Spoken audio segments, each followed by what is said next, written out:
Okay, so now we've got the bed clear, we can think about what we're going to plant, and there's a few things that we can plant now which will establish roots over the next couple of months and then not do anything until the springtime, and then they'll start growing well in the spring.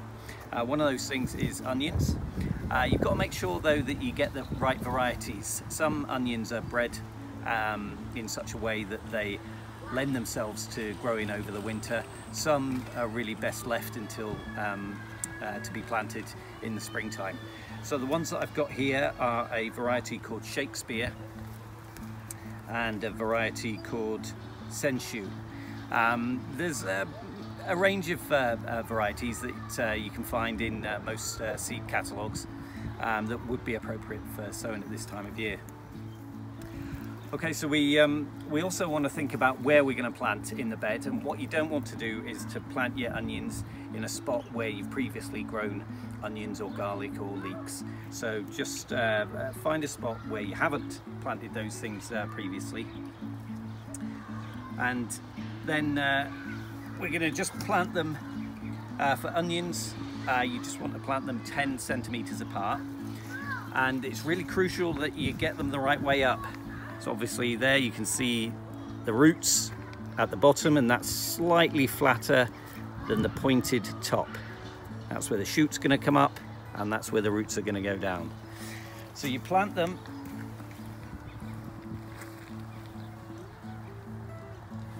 ten centimeters apart,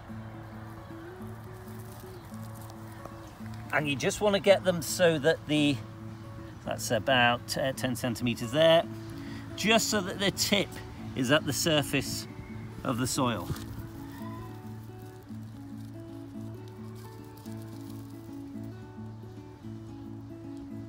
So next to the onions, I'm going to plant some garlic.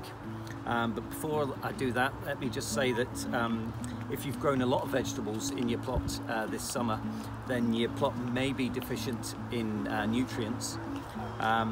If you've grown a lot of potatoes or tomatoes or things like that, or cabbages, and it will take a lot of nutrients out of the soil, and what gets taken out needs to be put back in.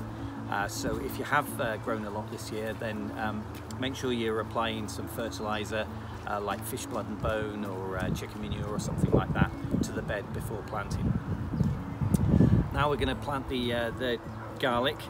Like the onions, there's a right way up and a wrong way. The garlic clove, which you're going to plant, there's a slightly flat bit which goes down and a pointy bit which goes up, and you want to plant them slightly further apart than for the onions, so about 15 centimeters apart. Again, you're going to plant it so that the tip is just showing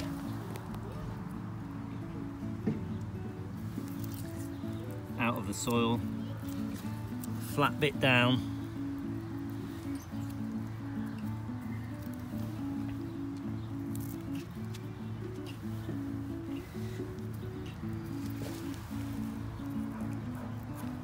okay. So the onions and garlic, over the next couple of months, they'll put down some roots and get stabilized in the bed, and put up some little shoots, but then midwinter they won't do anything.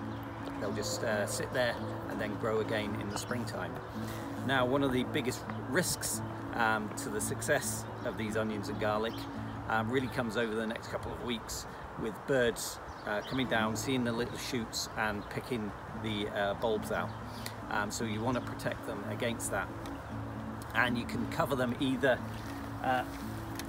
with something like this, which is horticultural fleece, but any sort of like netting or EnviroMesh will keep the birds from pecking the bulbs out.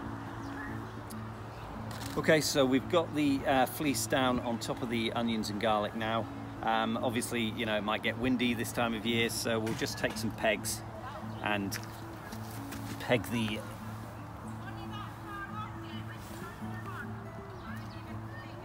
fleece into place, and that should secure it and stop any birds stealing the bulbs. So yeah, you can get your onions and garlic from any of the major seed suppliers. Just make sure that you're getting varieties that are appropriate for planting in the autumn time. And it is a really good use of your growing bed over the winter, and should mean that you get your onions and garlic about 6 weeks earlier next year, rather than planting them in the springtime.